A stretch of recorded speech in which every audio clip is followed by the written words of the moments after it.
TV Grácia apresenta as palavras inefáveis de Deus. O Evangelho da Graça nos lábios de Jesus Cristo, o homem. Abba, Pai.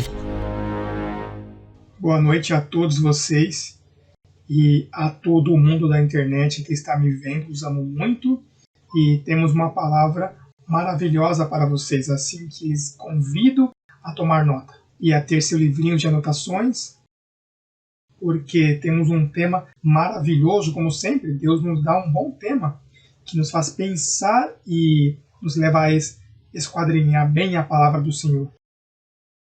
Estava lendo hoje o livro de Daniel, li vários capítulos, e estava lendo como essa estátua aqui se levantou com cabeça de ouro, e peito e pernas de bronze e de ferro, e então disse que os dedos da grande estátua eram de ferro e de barro. Então era uma estátua grandíssima, e essa estátua representa as religiões do mundo. O único que essa estátua, seu fundamento, ainda que é uma estátua grande, porque as religiões cresceram, verdade que sim? O mundo religioso cresceu por todas as partes do mundo, mas seus pés com barro, o barro com ferro não se mistura, e então cai muito rápido. Verdade? Cai muito rápido, porque diz que Deus cortou uma pedra, filho do homem.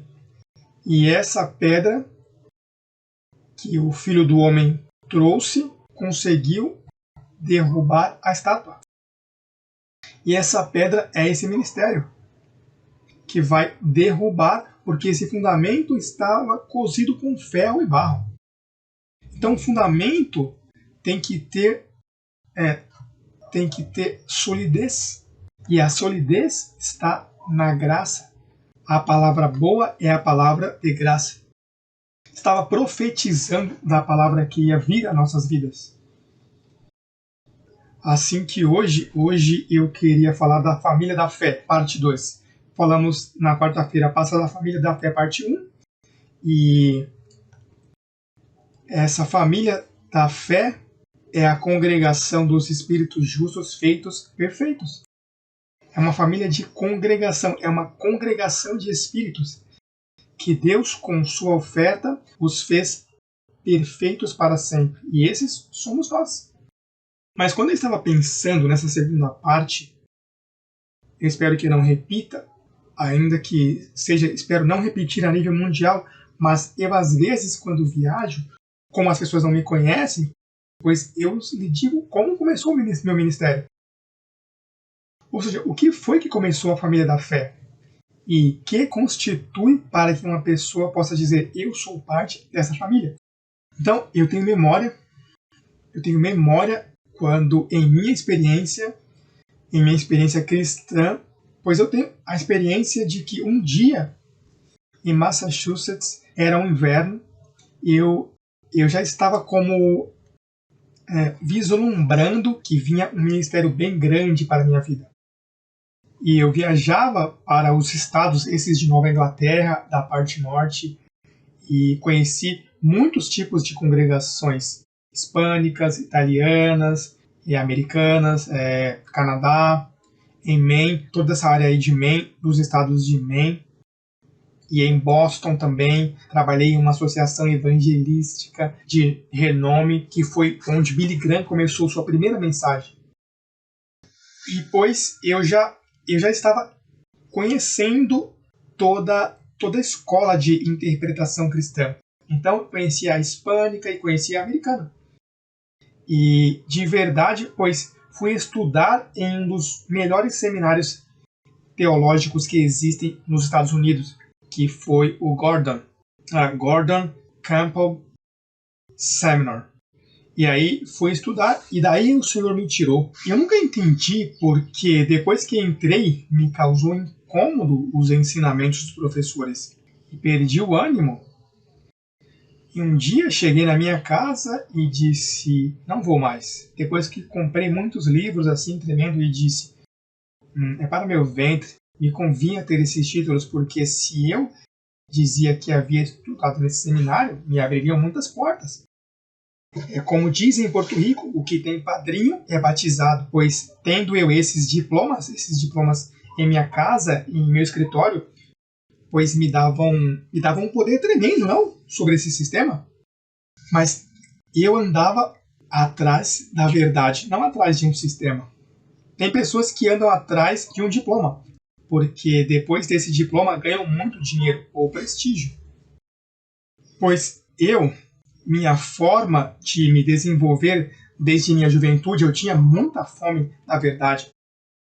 Ou seja, eu tinha um vazio que nada chegava, nem dinheiro, nem posição, nada. Sim, Deus me fez assim. Bem, agora entendo que tendo esse ministério, eu tinha que ser assim. E eu me aborrecia muito, nada me satisfazia. Me entretinha com algo e já na semana seguinte já me ia a alegria desse entretenimento, não? Um dia, que foi quando começou os ensinamentos da família da fé, estando eu em minha casa no Natal, pois lembro que Tio estava bem pequeno e ele desceu. Era uma casa de 2 andares, desceu e me disse, papai, agora é que o Senhor veio. Eu que tinha medo e fui, eu acompanhei e eu voltei e eu deitei. Mas fiquei. Fui e sentei-me na sala e fiquei pensativo. Por que ele me disse que agora é que o Senhor vem? E eu disse, bem, isso será no futuro, eu pensei. Mas essa mesma noite, eu me deitei tarde da noite, como a 1 da manhã, e aí foi que eu tive essa experiência de estar frente ao Senhor no paraíso. Foi uma experiência como de 2 horas e meia que eu tive. E então, essa experiência, o que tratou comigo foi com 3 capítulos da Bíblia, que naquele momento eu não entendi, porque as usei para meu benefício, mas agora é que eu entendo a importância desse ensinamento que ele me deu. O importante, porque isso é o que fez esse ministério. E eram 3 capítulos da Bíblia, e eu vou convidar vocês a considerá-los de novo, a repassar, dar-lhe um repasso. Em Romanos capítulo 6, o que o Senhor me ensinou, naquela visão que tive, estes ensinamentos constituem qual é a verdadeira família da fé e quem não é da família da fé. E se você está assistindo a um ministério onde o ensinamento lhe dá os benefícios de uma família, especialmente uma família de fé, veja Romanos capítulo 6. Eu quero confessar a vocês aqui em Miami e diante do mundo, e não minto quando digo isto, que quando o Senhor me apareceu, eu não vi seu rosto, mas eu sabia que era o Senhor. Então, quando me apareceu em forma de mestre para discípulo, me disse, senta-te e leia.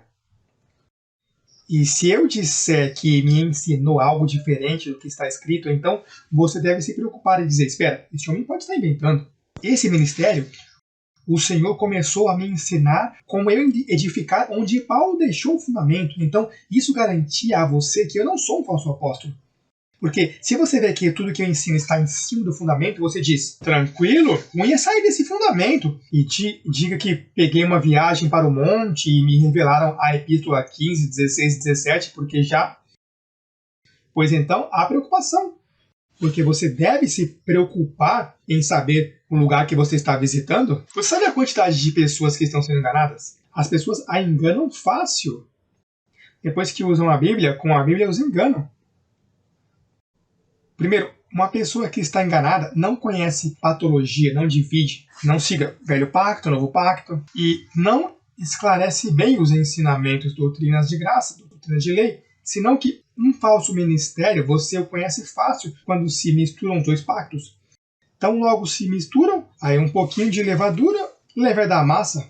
Mas para sua garantia, por isso é que uma das coisas que o Senhor me disse, olha, as pessoas que eu trago a ti, eu já as trago preparadas. Por isso, você vê que nós aqui não usamos mecanismo como preencher uma folhinha para te fazer nosso membro. Nós não utilizamos nada disso. As pessoas vêm, escutam, ficam se quiser, vão se quiser, porque não podemos manipular para crescer. O crescimento, diz o apóstolo Paulo, que o crescimento Deus dá. E o que nós somos é porque Deus nos fez. Porque certamente eu nunca manipulei, nem disse, não, por favor, tem que crer nisso, senão, porque Deus vai matar você a pau na esquina. Eu nunca manipulei esse mecanismo. Quase sempre as nossas práticas são batizadas em amor e se explicam as coisas, certo? Mas eu quero que tu consideres dos lábios de Jesus Cristo. E quando eu digo dos lábios de Jesus Cristo, é porque Ele que me ensinou isso. Porque ninguém me ensinou isso em 2000 anos. E isso é histórico o que estamos fazendo. E os irmãos que estão me escutando pela internet, isso é história pura, porque nunca, jamais, na história da igreja cristã, se havia ensinado um ensinamento tão fácil, mas tão escondido. Deus a escondeu para revelá-la nesses últimos dias. Olha o que diz o capítulo 6, verso 1. Que diremos, pois? Perseveraremos no pecado para que a graça abunde? De nenhuma maneira, porque os que temos morto ao pecado, e sinalizo quando eu leio, porque os que temos morto ao pecado, o Senhor mesmo me disse, tu entendes o que é estar morto ao pecado? E eu disse, bem, sim, estou morto, mas tu entendes o que significa? Antes, tu estavas vivo ao pecado. Assim me dizia, por nome o Senhor me dizia, antes, José Luiz, tu estavas vivo ao pecado. Mas quando eu dei minha vida na cruz do Calvário, eu te coloquei morto ao pecado. Portanto, tu és impecável e a ti não pode encontrar em pecado, porque estás morto. No Velho Testamento, tu estavas vivo ao pecado. Tu fazias sacrifícios, o sacerdote fazia sacrifícios e te perdoavam os pecados nesse dia. Mas no outro dia, é como cortar a grama, que tu cortas a grama na tua casa e no outro dia começa a ver e na semana cresceu a grama. Ou vais no cabeleireiro e corta o cabelo e na semana tem que cortar ele de novo. Pois no velho pacto havia sacrifícios pelos pecados do povo, mas era temporário. Então o Senhor me dizia, José Luiz, se tu estás morto ao pecado, tu não podes perder a salvação. Porque para tu perder a salvação, tem que te encontrar em pecado. Mas se eu te coloco morto ao pecado, então não pode te encontrar em pecado, tu és impecável. Agora, quando se havia ouvido isso na história? Vocês não veem que todos os ministérios, ainda os que te falam de graça, eles ainda te veem vivo ao pecado. Não, sim, estamos abençoados, irmãos, cremos no que vocês ensinam, predestinados e tudo, mas se te encontrar em pecado, te perdes. Então, não tem compreendido a mensagem. Porque como pode te encontrar em pecado se tu és um morto ao pecado? É como se as autoridades dos Estados Unidos procurassem a um homem que cometeu um crime e lhe informaram que o homem morreu, está morto. O que fazer com o caso? Arquivá-lo, tem que fechar o caso, porque não vê que está morto. Não lhe pode cobrar mais impostos, não lhe pode cobrar mais as contas, não se pode fazer mais nada com ele, porque está morto. Se tu não entendes o termo morto, tu estás fora da família da fé.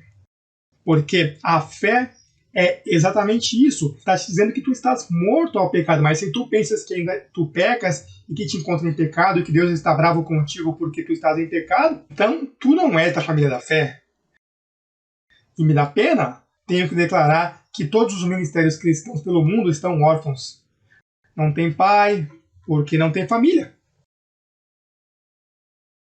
Imagina um rapaz que você encontra por aí e lhe diga, quem são seus pais? E ele diz, eu não sei. E qual é o teu sobrenome? Eu não sei também. E ele diz, quem tu és? Pois eu sou um órfão. Agora, se tu dizes, eu tenho família, e de qual família tu és? De tal família.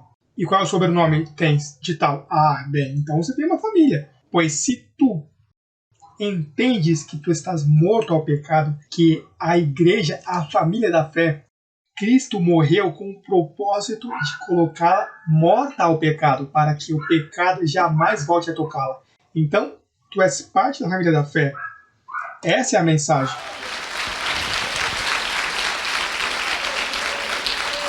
Isso aqui no verso 14, olha o que diz o verso 14. Porque o pecado o quê? Não se ensenhorará de vós, pois não estás debaixo do quê? Senão debaixo do quê? Então, debaixo da graça, o pecado pode te agarrar outra vez? Não, o pecado não pode ser senhor, porque para o pecado ser senhor, tem que te encontrar debaixo da lei. E o fim da lei é o quê? Cristo. Então, que não venha me dizer um grupinho desses por aí, dos quiosques protestantes, não, eu sou da família da fé. Não, senhor, você não é parte da família da fé porque você crê que ainda tem pecado, você crê que ainda existe diabo, você crê que ainda existe condenação. Pois não, está mentindo. Está mentindo. Não são parte da família da fé. Para ser parte da família da fé, você tem que ter autenticidade de ser família. Eu não posso dizer que eu sou da família de Jesus se eu não tenho prova que meu papai se chama José Luiz de Jesus Sotomayor, minha mamãe Ana Luísa Miranda. Pois eu sei que isso é assim, porque eu tenho o certificado de nascimento que diz que é assim. Pois para você ser parte da família da fé, tem que ter umas evidências, provas, e as provas aqui são espirituais. Eu estou morto ao pecado. Graças a Deus que Cristo na cruz do Calvário pôs fim ao pecado. Sabe que tem um grupo de pessoas que estudam muito a Daniel no Velho Pacto? Então, esse grupo ensina porque disseram a Daniel, olha, Daniel, escreve. E há 72 semanas que vai acontecer isso. E 7 semanas que vai acontecer aquilo. São 69 semanas. Agora, na semana 70, o pecado será tirado. E eles ainda, até hoje, estão esperando a 7ª semana. Eles são os adventistas do 7º dia. Eles estão esperando que o pecado seja tirado da terra. O que me diz? Que eles não entenderam isso? Que há 2000 anos o pecado foi tirado? Porque a família da fé ficou morta ao pecado?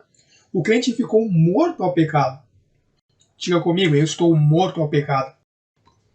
Eu dou graças a Deus. Certo que sim.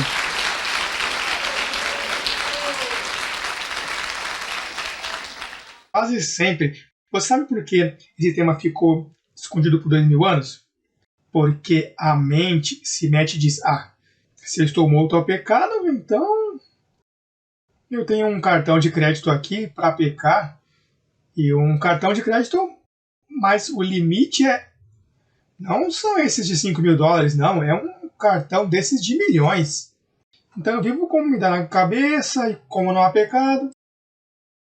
Pois, desgraçadamente, as pessoas têm mentes de laboratório. Sempre estão pensando, bem, Deus disse isso, mas ainda que Deus diga que eu estou morto ao pecado, sim, mas também tem que pensar. E que tal então se meu marido, e se isso, se meu noivo, se minha aquilo, se meu filho, e se... Então, se você se põe a colocar argumentos para a verdade de Deus, isso é altercar com Deus. Se Deus diz você está morto ao pecado, diga, graças papai, se acabou. Deixe os resultados ao Senhor. Por isso é que Paulo diz, no capítulo 6, verso 1, olha o que diz.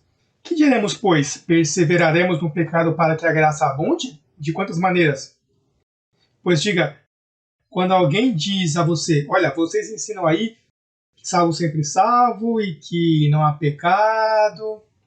Quando lhe trazem esses argumentos, diz, olha, não é que nós ensinamos aí, é que o Evangelho diz que nós, a família da fé, estamos mortos ao pecado. A nós não nos interessa outros argumentos. O único argumento que a mim interessa é que Deus o deu. Está escrito aos outros e acabou. Deus diz, eu creio. Vai fazer isso. Essa é a decisão. Isso é no que constitui você um verdadeiro crente, firme. Olha, se eu chego a relaxar com os argumentos de amizades que vinham a mim, pessoas aparentemente boas, que sabem com boas intenções. Eu tinha uma pessoa que me dizia: ei, José Luiz, como você está? Que tal? Os reverendos, as pessoas: e aí, como você está? Faz tempo que não te vejo, sim. E eu, como eu sou amigável: ah, sim, como você está? É bom te ver. Vamos nos sentar, tomar uma xícara de café e começamos a conversar. E eles diziam: olha, José, estão dizendo por aí que você está começando algo novo. Não era novo, é que já tinha 2000 anos de velho, mas estava escondido. E então, o problema é que eu levei para a luz. Mas é o Senhor, pois utilizando um homem, porque ele sempre utiliza homens. E então me dizia: vamos lá, ô José, pensa. Tu está indo contra a corrente, meu amor. Estás contra a corrente. Está dizendo que tu tens a verdade e que nós não. Que os outros não. E tu sabes que Deus é um Deus de amor. Olha, e me vinham com uma...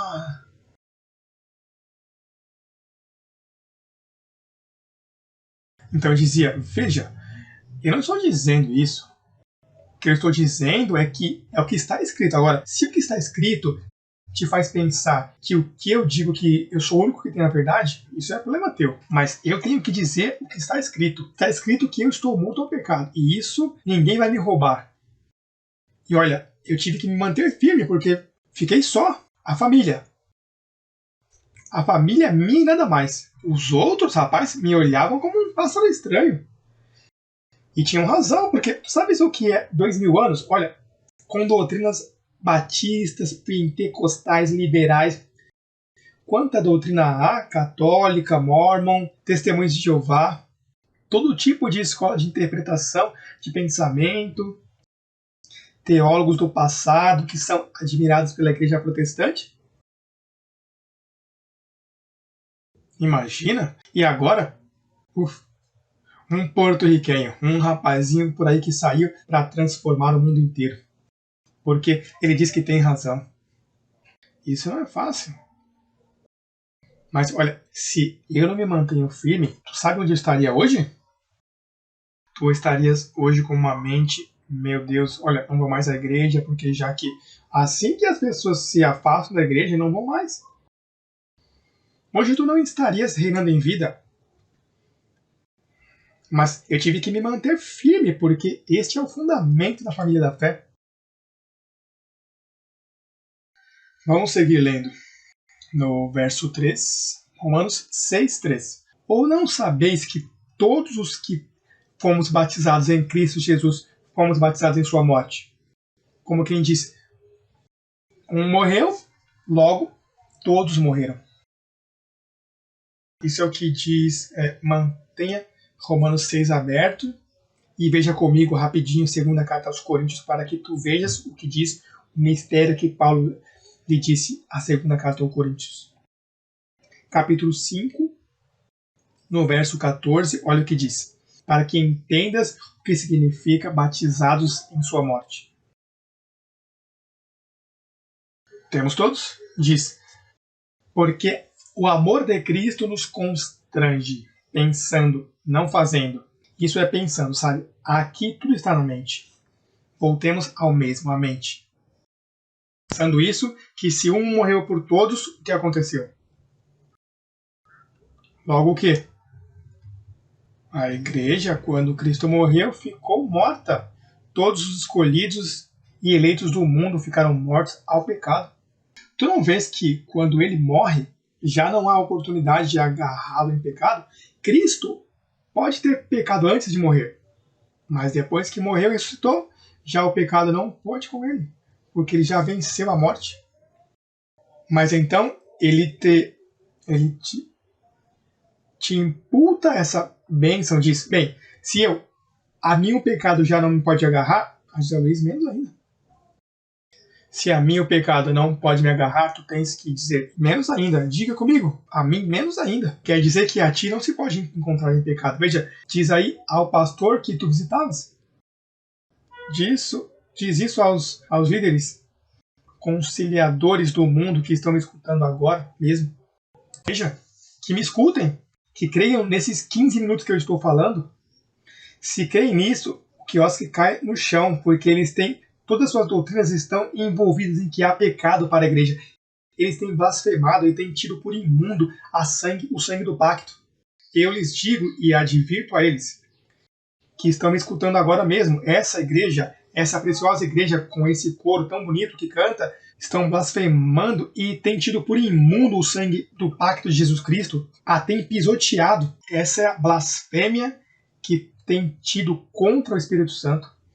Não ter acreditado que o pecado foi tirado e seguir pregando para a igreja como se fossem pecadores. Abençoados, vocês não são pecadores. Embora quando ainda fazem coisas que não são muito agradáveis ao Senhor, mas não se pode acusar vocês de pecadores. Que vocês semeiam, colhem, e se comportam mal, colhem mal, mas encontrá-lo em pecado, encontrar-te em pecado, então Cristo morreu em vão. Isso é o que constitui uma verdadeira família da fé, senão são impostores, são famílias fraudulentas. Não são igrejas, não se podem chamar igrejas, tem que se chamar sinagogas, porque a sinagoga era onde se fazia o sacrifício pelo pecado, porque lá havia pecado. Na igreja do Senhor Jesus Cristo, que ele morreu, pagou e derramou seu sangue para lavá-la, para santificá-la, não pode haver pecado, então não é igreja. Você está me entendendo, meu abençoado irmão? Olha, se tu entendes isto que temos falado até aqui, não há quem te engane. Porque todas as religiões possuem um engano. Sabe qual é? Que há pecado. E que se te pode achar em pecado. Daí vem a missa de domingo em todas as catedrais do mundo. A missa é um recordatório de pecado. Quando o padre está fazendo aí seu sacrifício, e os sinos, e pega o cálice, e a limpam, e começam, tu sabes, com o seu... Quando dizem Ave Maria, puríssima, sem pecado, Santa Maria, sem pecado concebida, rogai por nós, pecadores. Está dizendo que... E o que Cristo fez há 2000 anos atrás? Olha, isso é de vida ou morte o que estamos falando aqui. Olha que Lutero escreveu 95 teses e as pregou em uma das portas do templo lá na Alemanha. Aquilo é um beliscão sem dedo, pelo que estamos falando nessa noite. Você já viu um beliscão sem dedo? Pois aquilo não foi nada. Isso é só uma tese. Não é pregar nas portas, é pregar na mente dos escolhidos por todo mundo.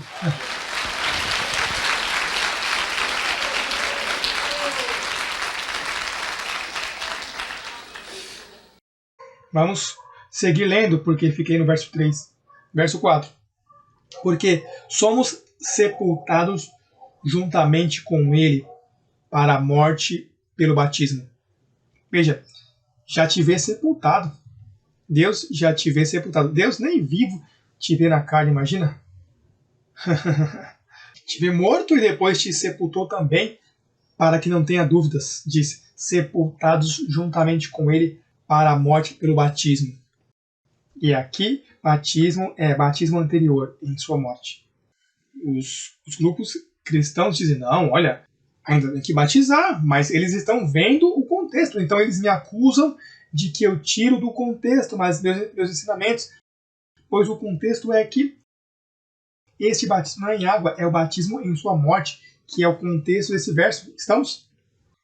Diz, verso 4, porque somos sepultados juntamente com ele para a morte pelo batismo, a fim de que, como Cristo ressuscitou dos mortos, pela glória do Pai, assim também nós andemos em novidade de vida. Aí que estamos nós, em nova vida, andando em vida nova. Diga comigo, eu estou morto ao pecado e dou graças a Deus. Certo que sim.